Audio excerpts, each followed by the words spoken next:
Depuis 2018, Gwendal Poulenec, directeur du guide Michelin, est un passionné de voyage et possède une vaste connaissance culinaire.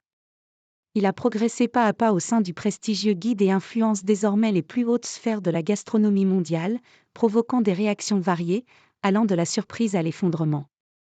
Sa devise ? En mouvement, valable tant pour le guide né il y a 124 ans que pour son directeur de 44 ans, apprend l'AFP de son entourage. L'homme le plus influent de la gastronomie mondiale marche vite en ville, pousse des sprints sur son vélo de course à 14 000 km au compteur et passe parfois moins de 30 secondes au téléphone avec les chefs qui perdent une étoile, confie anonymement l'un d'entre eux à l'AFP.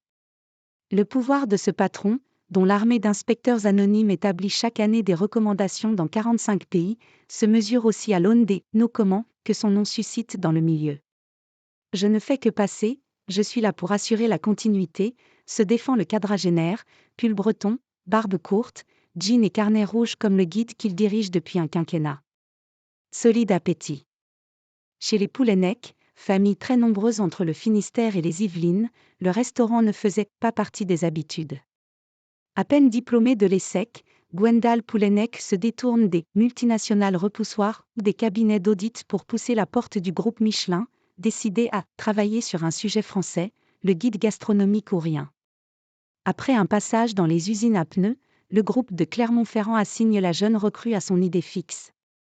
Direction la Bourgogne pour un premier repas mémorable et gargantuesque avec un saladier comme ça de mousse au chocolat, mime-t-il, hilar, et casserole de tripes. Depuis, celui qui a la chance d'avoir bon appétit et aime finir les plats des autres juste par curiosité, a appris à gérer les excès inhérents à la fonction. Le coup d'accélérateur arrive en 2006 quand Gwendal Poulenec déménage au Japon, découvre les subtilités du sushi, mangé à la tonne, et réussit à imposer le guide rouge au pays ultra-codifié et défendant farouchement ses traditions culinaires. On vend un demi-million d'exemplaires, plus qu'Harry Potter, se félicite-t-il. En 2018, à la faveur du départ à la retraite de l'Américain Michael Ellis, une succession émaillée de rumeurs et de suspicions dans le marigot des critiques gastronomiques, le Français alors secrétaire général est consacré grand directeur. Brouille véhémente. Son premier quinquennat est marqué par la transition du papier vers le numérique, le rachat du Foodin, la pérennisation du complexe modèle économique du guide et son déploiement dans 45 pays. Le père de 5 filles, qui aime les plats familiaux et faire son pain, dit rechercher à table une cuisine simple et lisible, mais avec de la maîtrise. Impossible pour lui d'en dire plus sur ses goûts, ou son plat préféré, au risque comme Chirac avec la tête de veau de s'en faire servir ad nauseam. Pour une sauce étoilée visiblement appréciée, il lâchera du bout des lèvres un « c'est bien lié », constate l'AFP.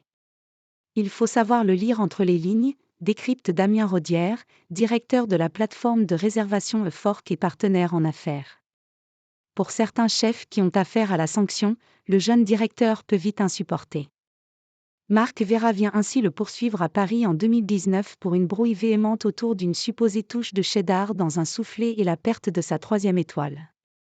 Des moments conflictuels, difficiles mais nécessaires, dit celui qui martèle agir en fonction de l'intérêt du lecteur, pas des chefs, et qui comprend qu'on cherche à déstabiliser l'arbitre, même s'il en est affecté. En pleine crise sanitaire du Covid, sa décision de sortir un guide 2021 assorti de rétrogradation crée un tollé.